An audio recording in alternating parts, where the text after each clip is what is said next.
2025 में 10वीं का ज्योग्राफी का पेपर कैसा आएगा। सब्सक्राइब कर लो चैनल, बता देता हूँ पेपर पैटर्न क्या है। पूरा पेपर बता देता हूँ पेपर पैटर्न कैसे प्रश्न आते हैं। लोग आप लोगों को बहुत डराते हैं, 10वीं में हार्ड आता है प्रश्न, ऐसा नहीं है। पहला क्वेश्चन जो है 4 मार्क्स का ऑब्जेक्टिव होगा। देखो कितने आसान ऑब्जेक्टिव आए हैं। इन द एमएपी एरिया पे टनल या डेस आर फाउंड, तो इसका आंसर क्या है। देखो आंसर भी दिया हुआ है। देखो यहाँ पर आप लोगों को आंसर भी टिक कर दिया हूँ मैं। तो ऐसे करके देखो ये आप लोगों के लिए बहुत ही आसान। फिर ये choose the odd man out, फिर ये देखो choose the odd man out. Coastal state क्या है, रीजन बताना है, ट्रिब्यूटरी क्या है, सब बहुत ही आसान है। कुछ भी डाउट हो ना, मैं हूँ ना आप लोगों के लिए। फिर ये देखो शॉर्ट नोट्स 2 लिखने हैं, 2 मार्क्स के। 6-7 लाइन लिख दिया बहुत है, ज़्यादा ज़्यादा 5 भी लाइन लिखोगे तो भी मिल जाएगा। 6 लाइन लिख देना, कोई टेंशन नहीं है, 2 मार्क्स मिल जाएगा। 2 ही लिखने का है। तो देखो यहाँ पर आप, मुझे तो आसान लग रहा है ये सेकेंड वाला, थर्ड वाला बहुत ही आसान था। फिर इसका question number 4, map, outline the map. ये देखो मैप आप लोगों को दिया रहेगा, आउटलाइन करना रहेगा। फिर इसके बाद इसमें से कोई एनी 4 ही करना है। फिर इसके बाद ये any 4 observe the map of India, ये इंडिया का मैप है।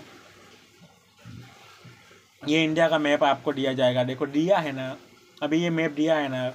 मैं तो बोलता हूँ, जो बोलता हूँ आप लोगों को एकदम साफ क्लियर बोलता हूँ, कट्टू, कुछ भी डाउट नहीं रखता मैं। क्या है कि आप लोगों को कोई भी डाउट नहीं होने का, क्योंकि बोली तो अपनी पब्लिक को अच्छे से पास करवाना है अपने को। तो यहाँ पर देखो, यहाँ पर टोटल 5 दिए, 4 ही प्रश्न का जवाब देने हैं। यहाँ पर लिखा होगा एनी 4। तो यहाँ आप लोगों को देखो मैप देख के बताना है which is the title and सब टाइटल ऑफ द मैप। इसका टाइटल और सब टाइटल क्या है। तो यहाँ टाइटल और लिखा हुआ है India national highway and major ports. India national highway and major ports इसका टाइटल है। Which part has more density of the roadway, कौन से पार्ट में ज़्यादा डेंसिटी है रोडवे का। तो ये आपको मैप देख के बताना है।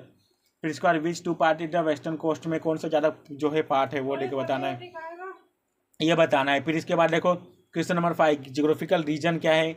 2 लिखने हैं, 3 मार्क्स के एक है। तो इसमें आज जो है 10 लाइन लिख देना, ज़्यादा ज़्यादा बहुत हो गया। फिर इसके बाद ये देखो with the following statistical data prepare simple bar graph.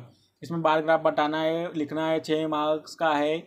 तो ये देखो इसमें देखो टोटल देखो 3 प्रश्न पूछे, 2-2 मार्क्स के एक होते हैं। या फिर ये नहीं आता तो फिर ये इसमें तो ये वाला तो आसान है। इसमें आपको नेम द सेक्टर बताना है कौन सा है। मुझे तो लगता है ना, ये ग्राफ वाले में क्या आता है, मार्क्स कटने का ज़्यादा चांस होता है। तो ग्राफ वाला मत करना, ग्राफ वाला करने में जाओगे तो आपका मार्क्स कट सकता है।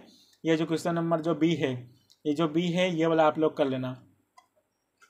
ये वाला 6 देखो 6 प्रश्न पूछा है, 6 में से आप लोगों को फटाफट जो है कितना प्रश्न का जवाब देना है। यहाँ पर लिखा होगा देखो 6 के जवाब देने हैं बस। इसमें से अगर 1-2 गलत भी होगा तो कोई टेंशन नहीं, लेकिन ग्राफ में आपका मार्क्स ज़्यादा जा सकता है। तो मैं बोलता हूँ ग्राफ मत करना, यही करना कि ग्राफ करोगे तो मार्क्स बहुत जल्दी चले जाएगा। ग्राफ में आपको ग्राफ एकदम सही नहीं रहा तो चले जाएगा। लेकिन ये 6 में से अगर 1-2 गलत भी रहा तो 4 मार्क्स तो मिलेंगे। ग्राफ में क्या है, 3 तो प्रश्न ही पूछ रहे 2 मार्क्स के, अगर 2 गलत हो गए तो 4 मार्क्स चले जाएंगे। तो ग्राफ करना मत, ग्राफ करने से चाहिए। और मैप बोला जो है, मैप बनाने से अच्छा आप मैप के जो क्वेश्चन पूछे, इंडिया का मैप का क्वेश्चन जो पूछा वो सही है। मैप बनाने से अच्छा आप वही सही रहेगा। और जो देखो आप लोगों को जो है टिक करने वाला जो बताया आप लोगों को मेरे से कि कौन सा कहाँ पर है, ये वाला सही, ये वाला आंसर आप कर सकते हो। फिर ये 7 आंसर इन डिटेल, इसमें से 8 मार्क्स का 2 प्रश्न पूछा है, एक 4 मार्क्स का है। प्रिपेयर क्वेश्चन ये तो है, ये तो पत्थर की लकीर है, ये तो हर साल आता है। फिर give information of the coastal region, ये वाला का लेना डिस्ट्रीब्यूशन।